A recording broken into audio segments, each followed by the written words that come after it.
Hey guys, what's up? Welcome back here to today's edition of The Fishing Teacher, and hope you guys are doing well and much appreciated you taking some time out of your day to spend with me on the video. Today we're going to be talking about the MAGNUM Shaky Head. This is like a normal size shaky head here. This is the MAGNUM Shaky Head. This is sort of like it sort of has a niche following a little bit. If you're one of the anglers that knows about this MAGNUM Shaky Head, you probably try to keep it quiet. But I want to give you guys some tips and advice on when the MAGNUM Shaky Head works really good. Sort of talk a little bit about it, how to set it up, and we're going to go over that in today's video. Also, guys, before we get started, just a couple quick things. I'd just like to invite everybody to please consider hitting that subscribe button here to The Fishing Teacher. We're really pushing hard to get that 20,000 subscriber mark. We're about 1,000 short now. And also, guys, please check out the Get Ready for Summer sale on my Solar Bat Series RB2 and 3 sunglasses. You can get them at 30% off right now, as well as with the 30% off on the prescription lenses. So I'll put that link in the description of the video if you guys would like to get a pair there. Really appreciate that. Okay guys, here is the traditional shaky head right here. Usually most shaky heads are 4 to 6 inch worm on it, fairly small profile worm, and a smaller type of a shaky head there. Just an incredible fish catcher.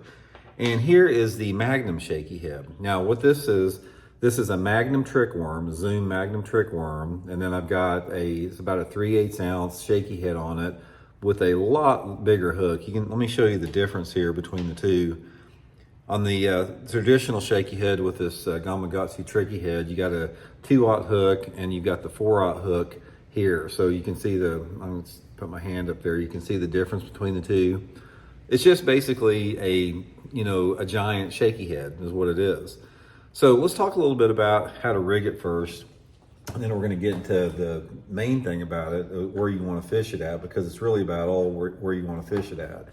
Now here's the Zoom Magnum trick worm. Also, guys, I'll link all this stuff in my Tackle Warehouse link. If you guys would like to get set up with this, I'll put everything you need. If you can just use that link in the description. But I usually use green pumpkin or watermelon. Usually green pumpkin if the water visibility is sort of between 2 to 4 foot. And if the water visibility is greater than 4 feet, I'll use the watermelon.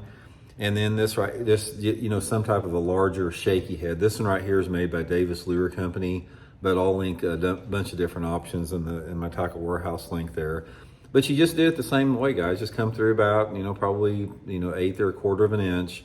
You want to come out the flat side of the worm. The Zoom Magnum Trick Worm's got a flat side and a round side. Come out the flat side, and then you're gonna come back through, and it's going to come out the top side.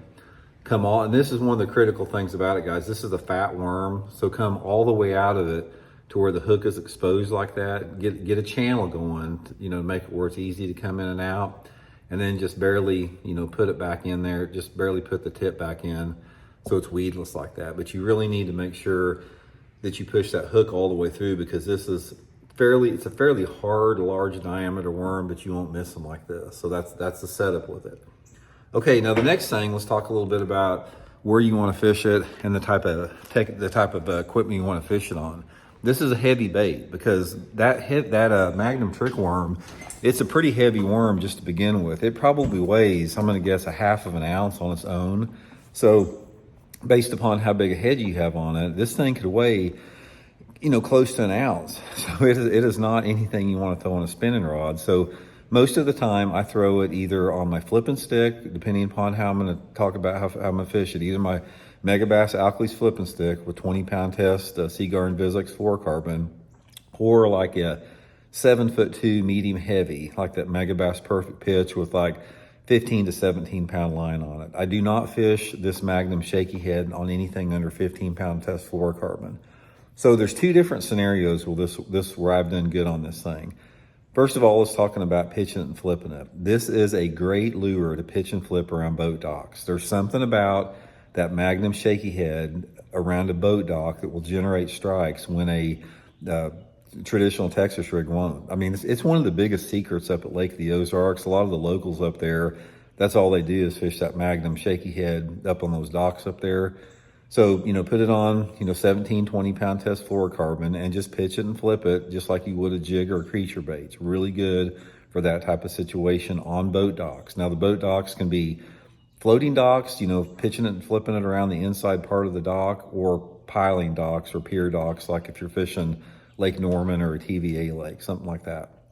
But the most common practice for it, it's a really good post-spawn ledge lure or deeper water point lure. So after those fish get done spawning and they move out to those main lake and secondary points where like the river ledges, if you on a lake like, Lake Pickwick or Chickamauga or Kentucky Lake, this MAGNUM Shaky Head is excellent for that type of a post-spawn, deeper structure bite. So anytime that those fish are out on those deeper points or ledges, sort of in that, 8 to 20 foot zone, this thing is deadly. It's like there's something about it. Just the presentation of it on a Shaky Head versus a Texas rig makes all the difference in the world. So it's the same with like throwing a little 4-inch worm on a Texas rig versus throwing a little 4-inch worm on a Shaky Head. You can catch them on both, but it just seems like they like the Shaky Head presentation a little bit different. So it's something that, like I said, this is one of those techniques in bass fishing that has not got a lot of traction, but the people that know about it love it. They use it all the time. Like I said, I've got several buddies that have won tournaments up at Lake of the Ozarks and at Grand Lake on this MAGNUM Shaky Head, but you just don't hear them talking about it much. So I just wanted to share that technique with you guys. Pretty simple, not much to it. The main thing is just getting set up with the right bait. As far as the bigger head and the worm, like I said, I'll link all that stuff in the description, and hope to help you guys catch some good ones. So we'll talk later.